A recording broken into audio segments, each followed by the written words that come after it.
It's May 1943. The North Atlantic just changed. For 3 years, German U-boats ruled these waters. They stalked Allied convoys, sent ships to the bottom almost every night. Then, in just 30 days, 41 of those subs vanished. Historians call it the moment the U-boat war collapsed. But the reason wasn't a new bomb, a breakthrough weapon, or more naval firepower. It started in a cold Liverpool basement. With a chalked floor, wooden ship models, and a 19-year-old girl the admirals barely noticed. Her silly idea would flip the entire Battle of the Atlantic. The officers saw a harmless training game, a painted floor, chalk lines, wooden ships sliding around. Nothing more. But once the simulation started, the pattern was impossible to ignore. Convoys died on the floor just like they died at sea. And the girl running the models was the only one who understood why. By early 1943, the Atlantic campaign was almost over. Convoys left North America, but every crossing was a gamble. U-boats sank ships faster than we could build them. Escorts fought hard, but the casualty lists grew. Each month, more ships went down. The outlook got darker. If nothing changed, Britain would run out of fuel and food. Then the numbers shifted. In May 1943, the U-boat fleet took a massive hit. 41 submarines didn't return that month. For a force built on skill and coordination, those losses were devastating. Pressure on Atlantic convoys finally eased. What made this turning point unusual? It wasn't a new weapon or a sea victory. It began in a quiet room under Derby House in Liverpool, a floor painted like the Atlantic, chalk grids, and wooden ship models. This was the Western Approach's tactical unit. The work in that basement reshaped the entire battle. The room didn't look like a war room. It was just a basement with low ceilings and dim lights. The floor was blue, like the Atlantic. White chalk marked shipping lanes in grid squares. Wooden ships sat on the paint, like pieces on a giant game board. It seemed simple, almost improvised. But that was the point. Every inch of the floor meant real distances at sea. Every movement was timed. Every signal followed strict rules from actual combat reports. The result was a simulation more honest than any manual. WWII didn't guess. It showed what actually happened. The games were run mostly by young women. They handled the models, timed maneuvers, tracked courses. Most were teens or early 20s. Few served on ships, but they got the ocean's logic. They learned how subs shadowed convoys, how escorts reacted under pressure. They saw patterns the Navy missed. Officers stood on a raised platform. They gave orders like they were on a real ship's bridge. Their decisions became movements on the map. When they closed a gap, the model moved. When they missed a signal, a U-boat slipped through. Nothing was softened. The floor told the truth. WWII recreated convoy battles with surprising accuracy. They replayed night attacks, wolfpack strikes, and bad weather. Some officers watched their own past battles. They saw mistakes they never noticed. They saw why a convoy lived, or why it didn't. The core problem became impossible to ignore. When an escort chased a sub, the convoy's protective ring stretched thin. When it stretched too far, a gap opened. Another U-boat seized the chance.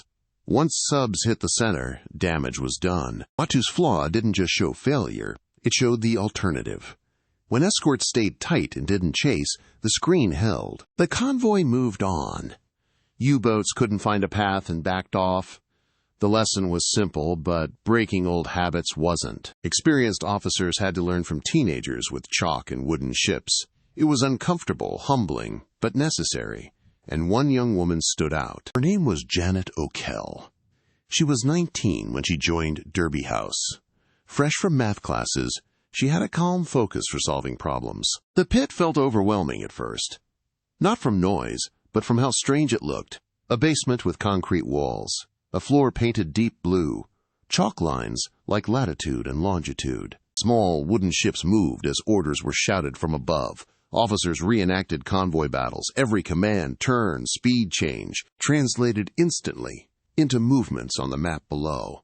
A destroyer swung wide. Another held position. A third drifted too far. From the floor, these changes looked subtle. From above, harmless. But from a submarine's perspective, they were opportunities. Janet sensed the rhythm. Her attention shifted naturally. Whenever an escort moved slightly, the screen's balance changed. When two destroyers focused on one direction, a corridor opened elsewhere. A single decision-breaking symmetry weakened the entire defense. Nothing about this was in a manual. It was truth revealed in compressed view. Captain Gilbert Roberts saw her studying the floor intently, not with excitement, but with caution. He began asking her questions. What looked off in that last formation? Where would a sub position itself? Which angle offered the fastest path through the screen? Her answers weren't guesses. She used distances, time, and turning radii. A bow swinging outward by one square told her all she needed. Roberts assigned her a new role, controlling the U-boats. That shift changed everything. Janet now acted as the enemy. She reviewed captured German signals and tactics. She traced common U-boat approaches and wolfpack coordination. She studied how submarines used darkness, silence, and patience. With that knowledge, she stepped onto the painted floor with submarine models. Her movements were careful. One sub shadowed the convoy. Another waited outside escort range. A third alternated depth until destroyers thought it was gone. Janet rarely rushed.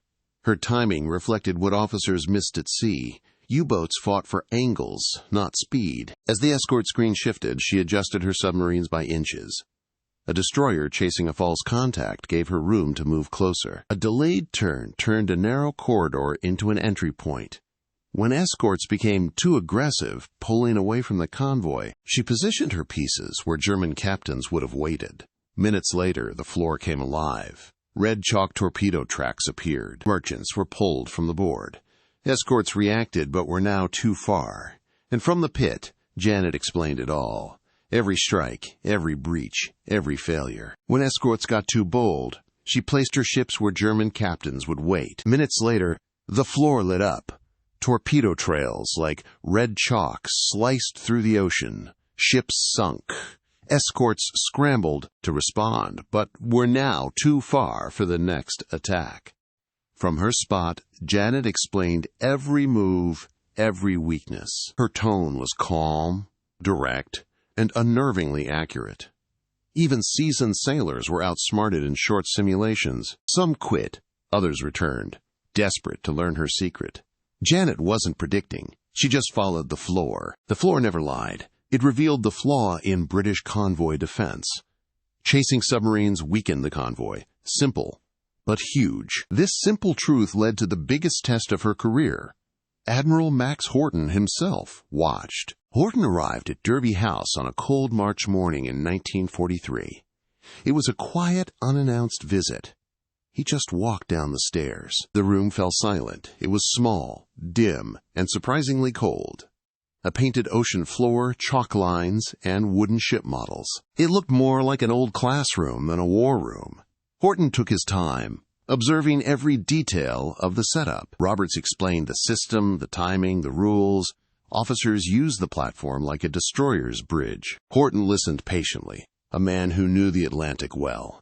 When Roberts finished, Horton asked one question. Who's handling the submarines today? Janet stepped up. She looked calm, holding U-boat models. No one would guess she was about to challenge Britain's top anti-sub officer. Let's begin, Horton said. The scene. A foggy winter sea, a convoy, 8 escorts. Horton took the platform, setting up the standard wide patrol. A wide, aggressive formation, sweeping for threats. Janet started moving her submarines. Subtle adjustments. Small shifts in position, slight changes in direction. An escort moved out to investigate. Another followed. For a moment, it looked normal. Then, a gap appeared. Janet slid a U-boat into the opening with one smooth move. A red line marked the path. One ship was lost. The room was silent. Horton tried to reform the screen, but each change created new weaknesses. Janet exploited them all, steadily.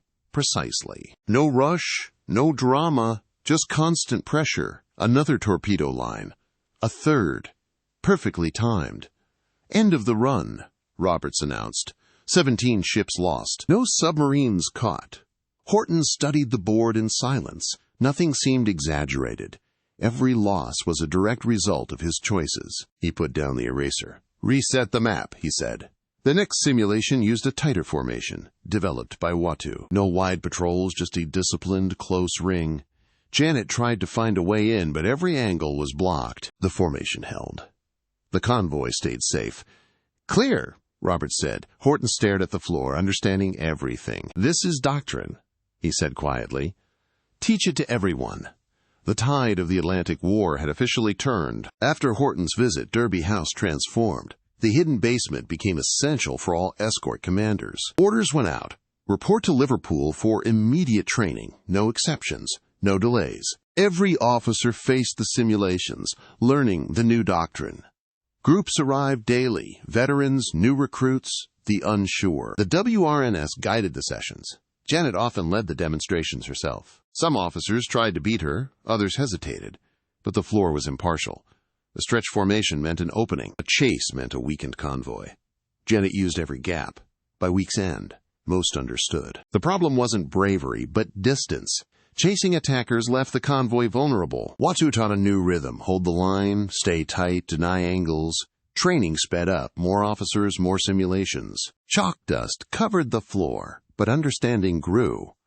By April, the new doctrine hit the seas. Convoys from Halifax and New York sailed with trained commanders.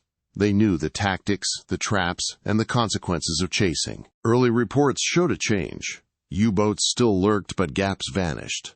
Escorts held formation.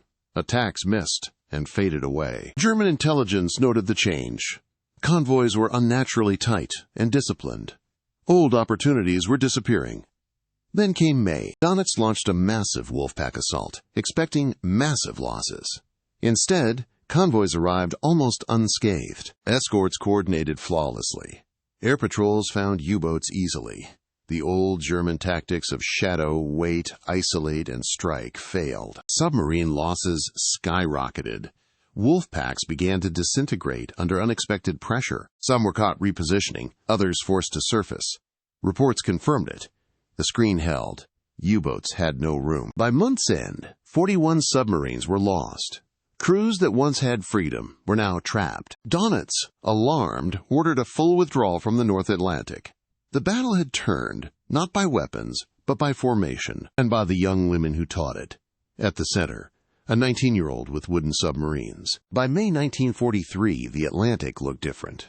Convoys arrived with fewer losses. Escorts were disciplined. The basement at Derby House had become the engine of change. Training continued all summer. Almost every escort commander learned the life-saving pattern.